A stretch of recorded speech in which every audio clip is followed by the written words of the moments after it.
Uma das grandes questões para quem está começando a estudar violoncelo é a história dos sustenidos e bemóis, ou de notas mais agudas. Então, esse método é muito utilizado nas igrejas, né? Na igreja você vai tocar lá a partitura do baixo, que seja, do tenor, você muitas vezes já é obrigado a fazer uma mudança de posição, né? Pelo menos para que o dedilhado fique mais natural. Tem coisas que dá para fazer na primeira posição, mas tem coisas que são muito ruins de serem feitas na primeira posição. Essa é a verdade. Por isso que nesse método que trabalha só a primeira posição, volume 1, você ainda não tem como estudar as 24 escalas, né? As escalas maiores e menores. Por que não dá para estudar ainda? Porque muitas delas, para que você toque da melhor forma possível, é importante que você já saiba mais algumas posições.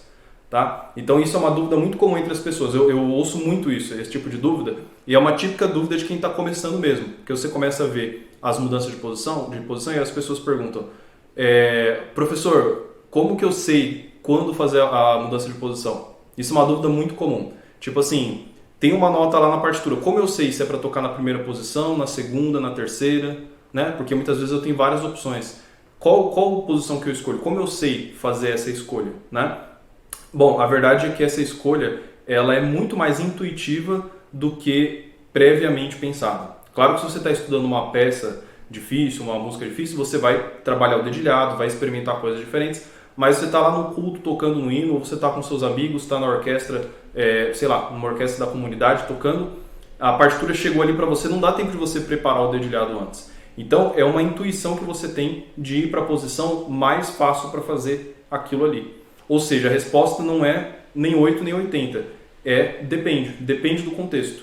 Às vezes uma nota faz mais sentido ser tocada na segunda posição porque o que vem depois está na segunda posição.